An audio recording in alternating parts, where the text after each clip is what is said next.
날씨가 많이 덥습니다. 휴가는 잘 다녀오셨는지요? 저는 지난 수요일부터 토요일까지 가족들과 함께 쉼을 얻으며 휴가를 보냈습니다. 새벽 예배 때도 말씀을 드렸지만 휴가 기간에 저 대신 또 예배를 인도해 주신 원로 목사님과 그리고 또 시간을 허락해 주시고요. 또 휴가 기간에 계속 기도하시며 또 강건함을 위해 또 염려해 주시는 교회와 성도님들에게 먼저 감사를 드립니다. 성경을 읽다 보면요, 자신의 백성들에게 자신을 기억할 수 있도록 상징물을 주시는 하나님의 모습을 발견하게 됩니다. 보복하려 하는 형을 피해 삼촌의 집에 갔던 야곱에게는요, 하늘의 사닥다리라는 상징물을 주셨고요. 요나 선지자에게는 자신을 삼켰다가 뱉었던 큰 물고기를 주셨습니다. 지금도 저는 하나님께서 저 여러분들에게 하나님을 기억하면서 하나님을 잊지 않고 살아갈 수 있도록 의미 있는 상징물들과 저희의 마음을 훈훈하게 만드는 귀한 감동, 은혜를 주시는 줄 믿습니다.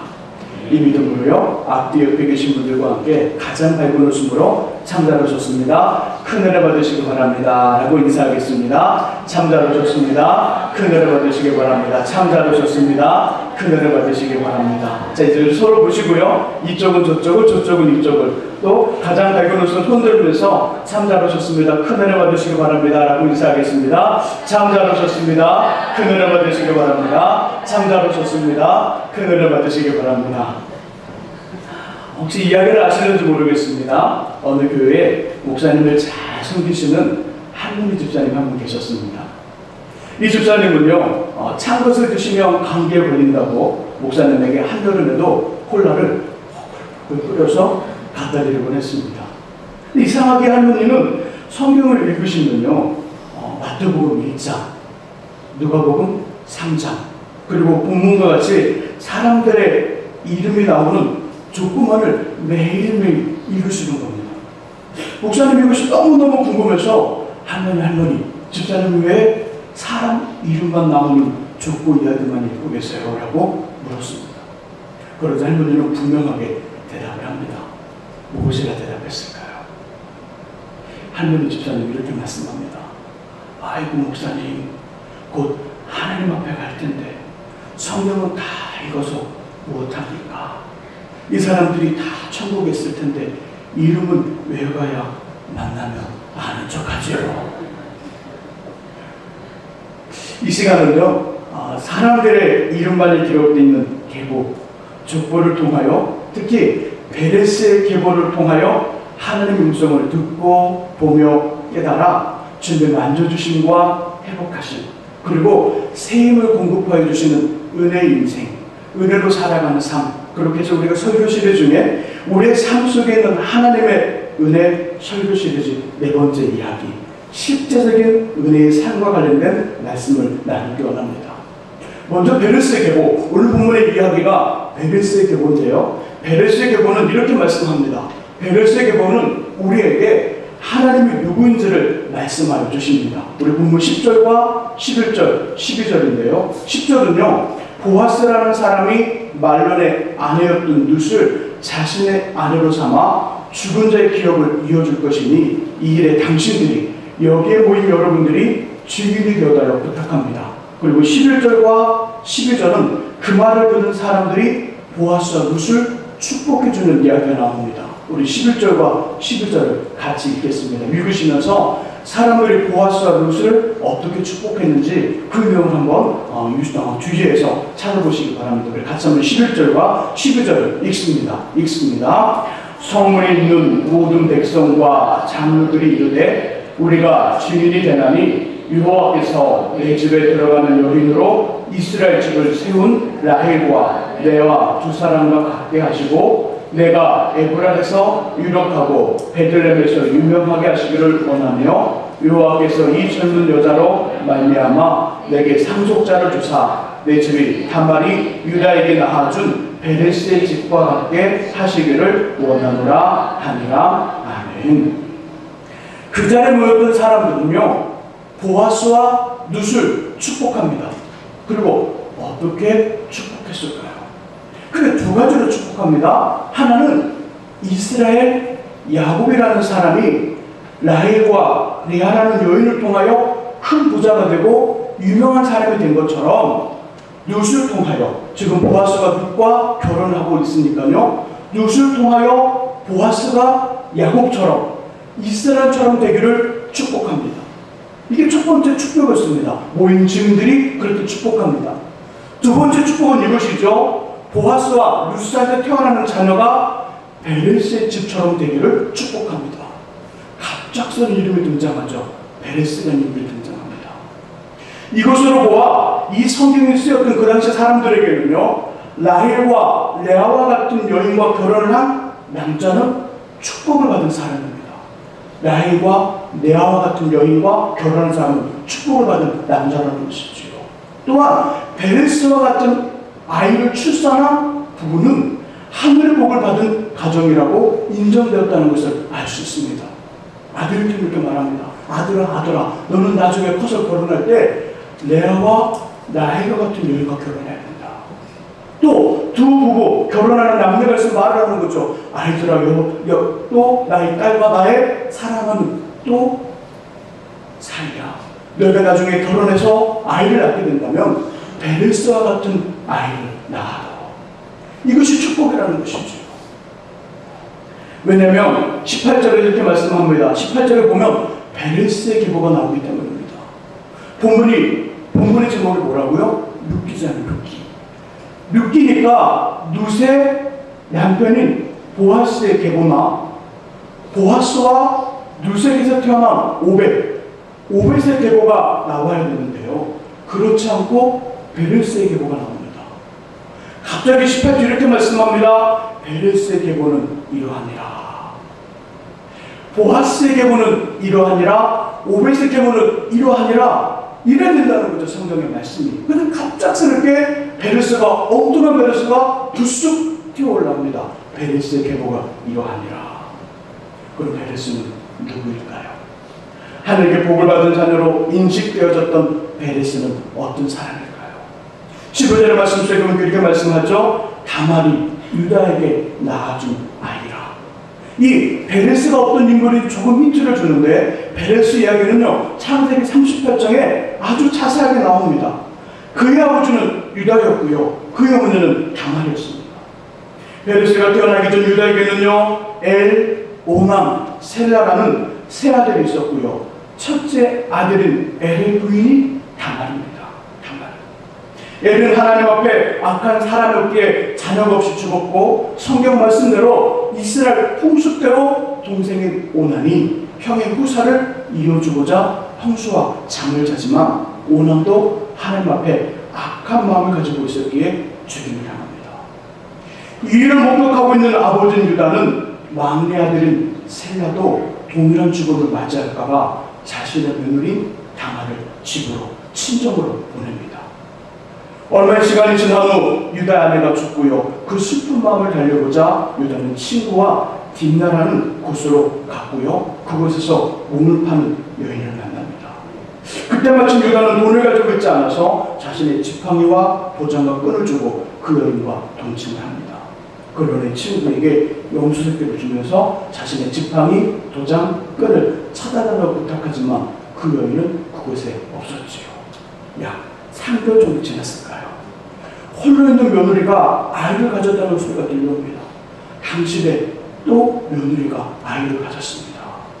이 소식에 분개한 유다는요, 율법에 따라 자신의 며느리를 불태워서 죽이려고요, 끌어내는 순간 다말은 자신의 시아버지에게 지팡이와 도장과 끈을 보이면서 이것의 주인과 동침을 하였다고 말을 합니다. 이 말을 듣는 유다는요, 이것의 주인이 자신의 것을 알게 되고요, 아무 말 없이 집으로 돌아가지요. 시간이 지나고 다말이 쌍둥이를 낳았습니다. 그때 낳은 아이 중 하나가 오늘 본문의 주인공인 베레스입니다. 그리고 베레스는 다윗 왕이 나오고 인류의 구세주가 되시는 예수 그리스도가 탄생하신 유다 계보를, 유다 족보를 이어가는 사람이 됩니다. 그런데 베레스는요, 유다의 계보를 이길 수 있는 그런 사람이 아니었습니다. 그 이유가 크게 두 가지입니다. 먼저 이것이지요. 그가 가지고 있는 과거, 그가 가지고 있는 과거 때문입니다. 베레스의 아버지는 할아버지이면서 동시에 아버지였습니다. 복잡합니다. 베레스를 볼 때마다, 베레스의 아버지를 생각할 때마다 복잡합니다. 베레스의 아버지는 할아버지면서 동시에 아버지입니다. 그의 어머니는 시아버지와 관계를 맺은 부정한 여인이라는 꼬리표가 있었고요. 그는 정상적인 관계가 아닌 불륜의 관계에서 태어난 원치 않는 과거, 복잡한 과거가 있습니다. 베레스는 자신의 원한 과거를 갖지 않았습니다. 자신이 갖고 싶은 과거를 갖지 않았습니다. 베레스는 태어나는 그 순간에 원치 않는 과거, 복잡한 과거가 자신의 인생의 먹구름처럼 항상 끼어 있었고요. 그의 꼬리표를 줄줄줄 따라오는 원치 않는 과거가 있었다는 것이죠. 하지만 하나님께서는 베레스를 통해 유다의 계보를 이어가게 하십니다. 예수 그리스도의 족보를 잊게 하셨다는 거죠. 베레스가 또 유다의 계보를 이을 수 없는 두 번째 이유는요, 우리가 가지고 있는 변할 수 없는 관습 때문에 그렇습니다. 저는 말씀을 준비하면서 유다에게는 세 아들 엘, 오난, 셀라, 그리고 두 아들 엘과 오난은 이미 죽었고요. 세 번째 아들이었던 셀라는 어디에 갔을까라는 질문을 갖게 되었습니다. 보통 족보를 만들 때는 어떻게 만드나요? 손 위에 사람을 먼저 기록합니다. 그리고 아버지 뒤를 이을 때도 장남이 없을 때는 둘째를 태어난 순서대로 넣습니다. 그렇죠. 네, 한 번도 족보를 만들거나 보시지 않는 것처럼 이 반응 좀 이상합니다. 하여간 족보는요, 그 사람의 출세와 학력, 사회적 위치를 따지지 않고요, 태어난 순서대로 기록되는 세상에서 매우 공평한 책 중에 하나가 족보입니다. 베레스의 미복형 셀라는 유다의 세 번째 아들 셀라는 어디에 갔을까요? 분명히 베레스보다 셀라가 그 위입니다. 한참 위죠. 그러면 셀라라는 이름이 있어야 되는데 셀라가 아니라 베레스가 있습니다. 셀라가 아버지 유다를 뒤를 잇는 것이 당연한데 어떻게 베레스가 유다의 뒤를 잇고 있나요? 셀라가 일찍 죽었다는 이야기 말고는 이 질문의 대답은 우리에게 없습니다. 왜냐하면 저 여러분들이 살아가는 세상에는 이런 일들이 일어날 수 없기 때문이죠. 하지만 창세기 46장 12절하고요, 민수기 26장 20절에 세 레모손이 나옵니다. 세 레모손은 누구란 말이 기록이 되어 있습니다. 이것으로 보게 되면 셀라는 일찍 죽은 것이 아닙니다. 그러면 누가 이 일을 가능하겠을까요? 그 답은 하나님께서 베레스를 통해 유다의 계보를 이어가게 하신 것입니다. 베레스에게 하나님은, 이 일을 경험하고 있는 베레스에게 하나님은 이렇게 인식되어질 것입니다. 하나님은 나에게 복잡했던 과거를 극복하게 하신 분이라는 인식이 베레스의 마음속에 새겨질 수밖에 없는 거죠. 사람들의 간섭을 넘어서 아버지의 계보를 잊게 하신 하나님을 생각할 때마다 베레스의 마음에는 이런 마음이 찾아옵니다. 맞습니다. 하나님 당신은 저에게 나의 복잡한 과거를 아주 깨끗하게, 그리고 복잡했던 과거를 극복하게 하시는 분이 하나님이십니다. 세상의 사람들은 나의 꼬리표를 바라보고 나의 과거를 바라보고 인정해주지 않고 인식하지 아니하고 멀리하고 바라보지 않지만 하나님은 나의 과거에 연연하지 아니하시고 과거를 극복하여 깨끗하게 만드시고 과거를 극복하게 하시는 분입니다. 사람들은 자신의 생각과 관념에 따라 나를 판단하고 나를 뒤로 제치지만 하나님은 사람들의 간섭을 넘어서 아버지의 계보를 잊게 하시는 하나님이십니다. 하나님은 나에게 그 분이십니다. 이런 고백이 저절로 나올 수밖에 없었다는 것이죠.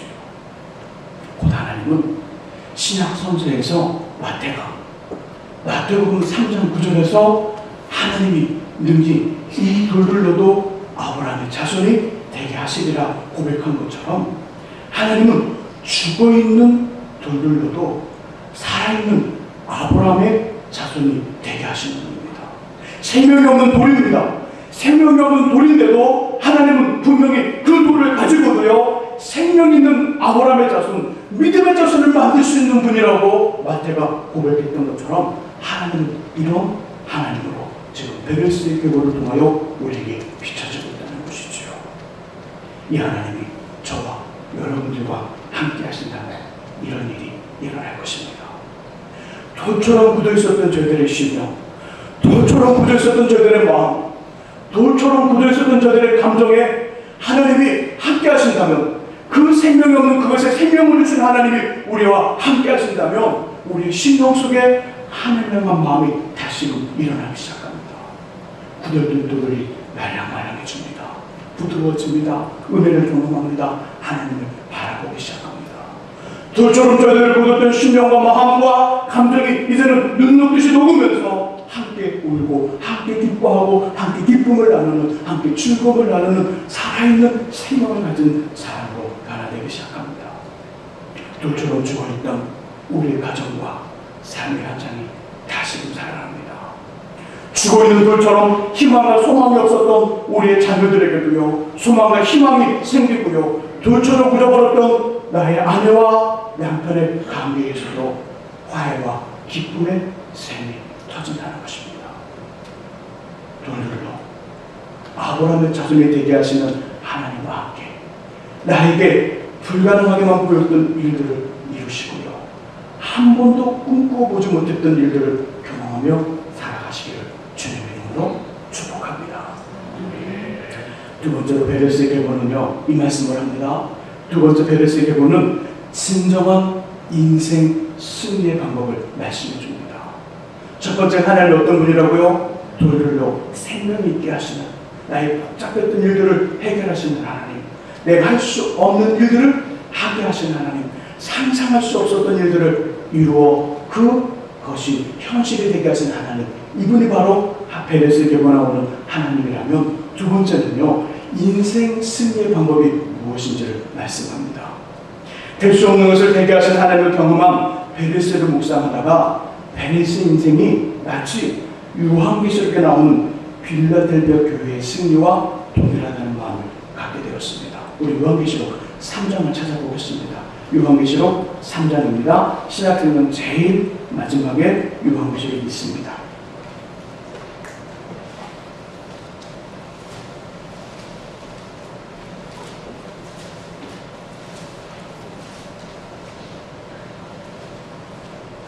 요한계시록 3장입니다. 요한계시록 2장과 3장에는요, 소아시아 지역에 있었던 7교회에 관한 말씀이 나옵니다. 그중 3장 7장부터는 빌라델비아에 관한 교회 이야기인데요, 주님은 성령을 통하여 빌라델비아 교회가 핍박 중에 르마를 지키고 내 이름을 배반하지 않았기에 핍박하는 사람들 중에 몇 사람을 그들 앞에 무릎을 꿇게 하고요, 시험의 때를 면하게 하며 하나님 성전에 기둥이 될 것이라고 칭찬을 합니다. 그런데 우리가 주목할 것은 주님으로부터 칭찬을 받고 믿음의 승리를 경험하고 있는 빌라델비아 교회를 향하신 하나님의 평가입니다. 8절에 그 평가가 나옵니다. 8절 함께 읽어보겠습니다. 읽습니다.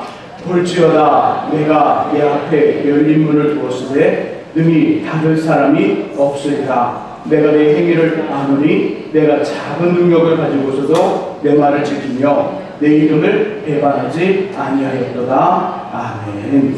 자, 빌라델비아 교회를 향한 하나님의 평가는 뭘까요? 어떤 능력을 가진 교회라고요?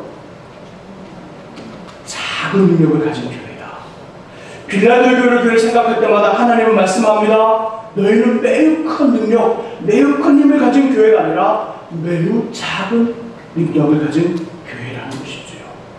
하지만 작은 능력으로, 보잘것없는 작은 능력으로 그들은 주님의 인내의 말씀을 지킵니다. 주의 말씀을 지키고요, 그 작은 능력으로 핍박하는 사람들이 돌아와 그들 앞에 무릎을 꿇는 믿음의 승리를 경험합니다. 그 작은 능력으로 하나님 성전의 기둥이 될 것이라는 주님의 칭찬과 약속을 받게 됩니다. 그러므로 승리는, 그러므로 인생의 승리, 삶의 승리는요, 우리가 가지고 있는 외적인 소유, 다른 사람들과 비교가 되고요, 그 차이를 한눈에 파악할 수 있고 또 평가 가능한 것으로만 결정되는 것이 아닙니다.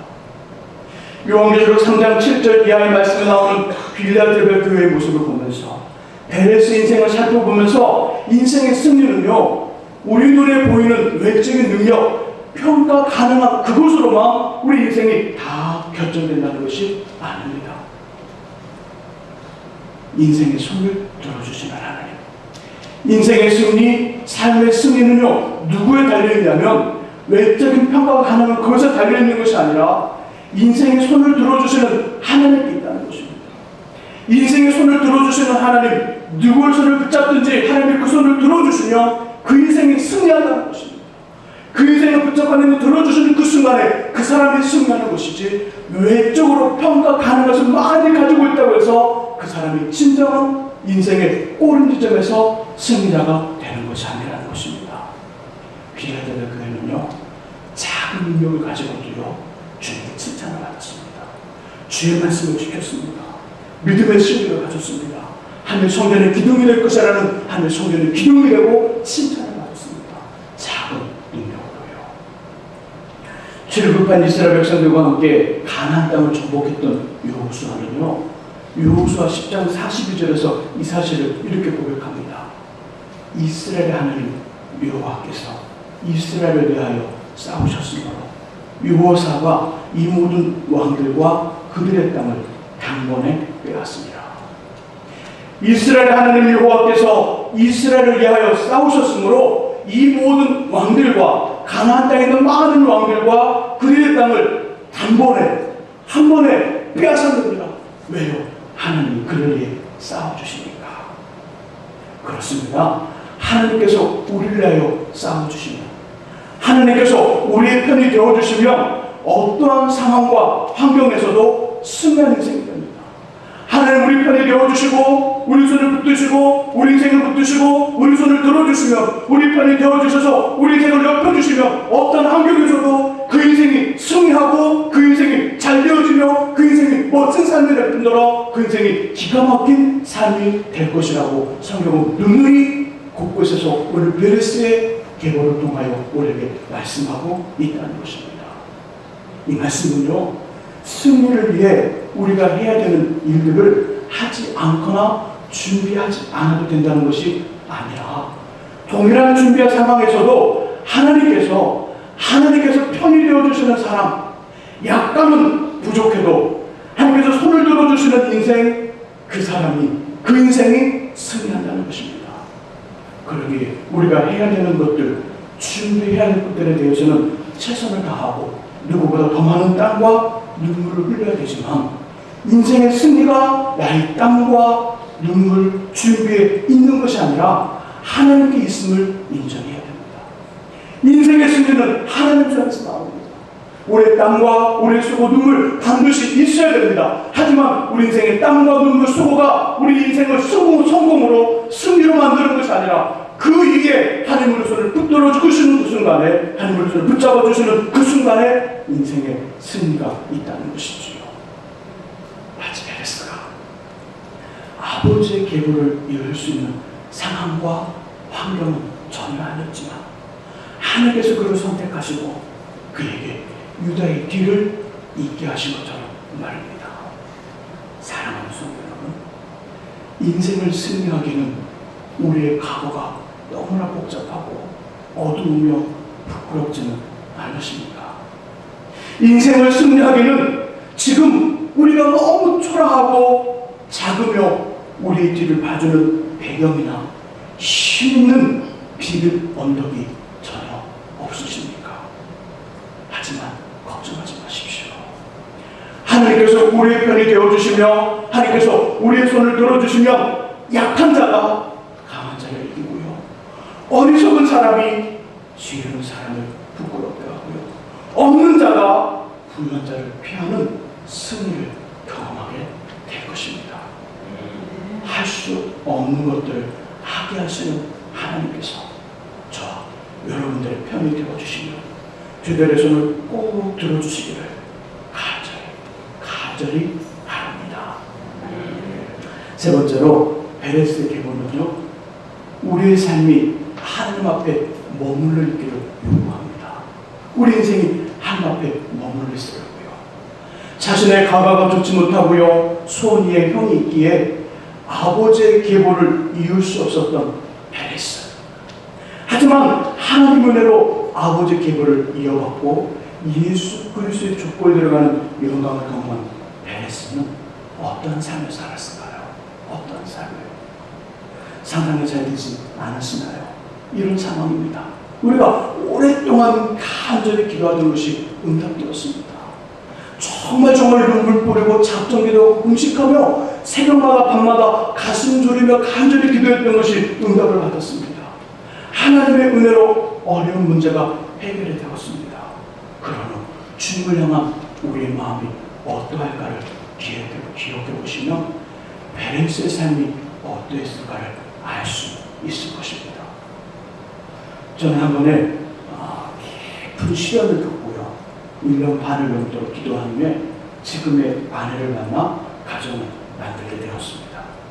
잘 몰랐죠? 저의 가문입니다. 결혼을 막 했을 때는 잘 몰랐습니다. 시간이 가면 갈수록 하나님께서 저희 기도보다 더 좋은 아내를 허락해 주셨다는 마음이 듭니다. 그리고 결혼을 참 잘했다는 생각이 듭니다. 그 미소 어떤 의미일까요? 이것을 경험한 저는요 모든 일에 작은 일이든 큰 일이든 중요한 일이든 그렇지 않든 간에 배우자를 위한 저의 기도에 더 좋게 더 크게 응답하여 주신 하나님을 이전보다 더 가까이 해야겠다는 마음이 듭니다.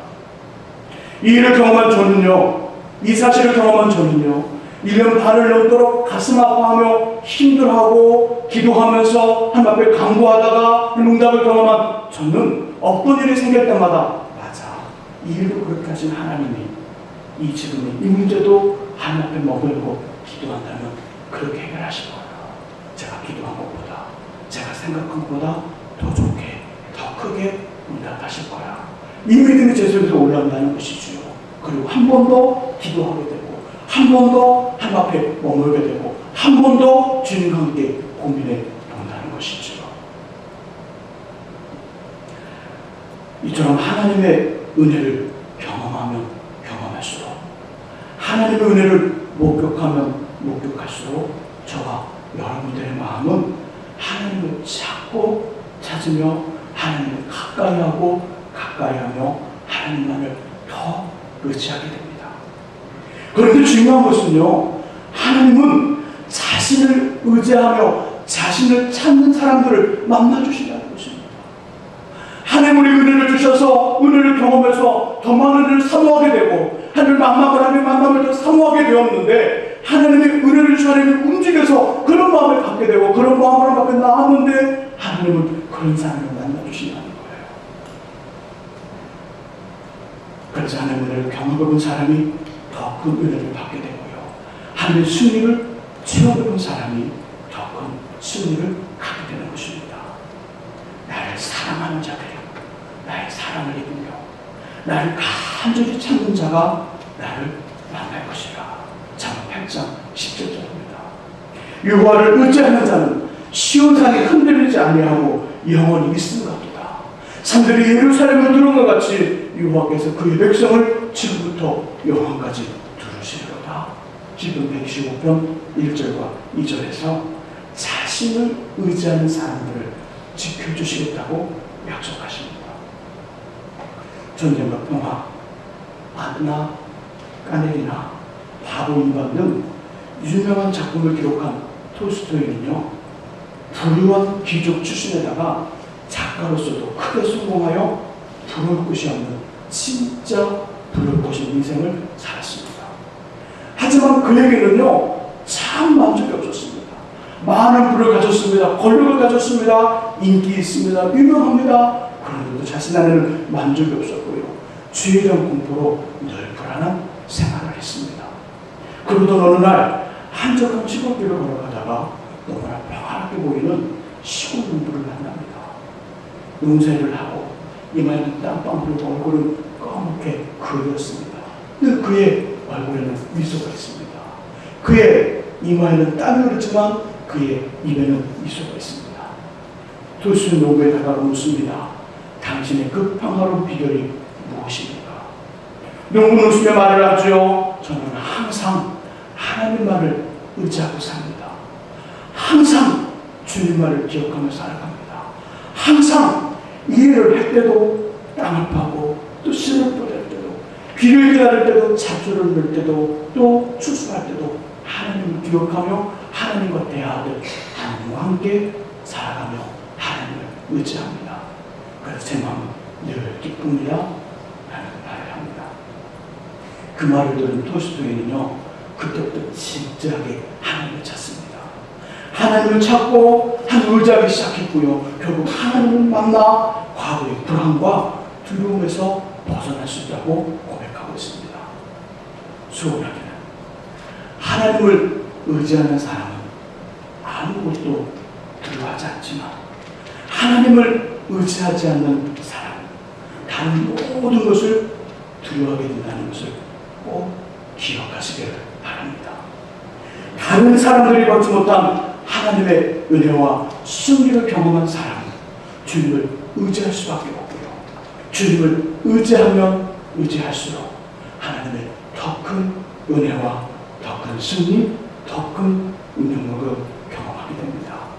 모든 일에 그리고 언제든지 하나님만을 의지하시기를 주님의 이름으로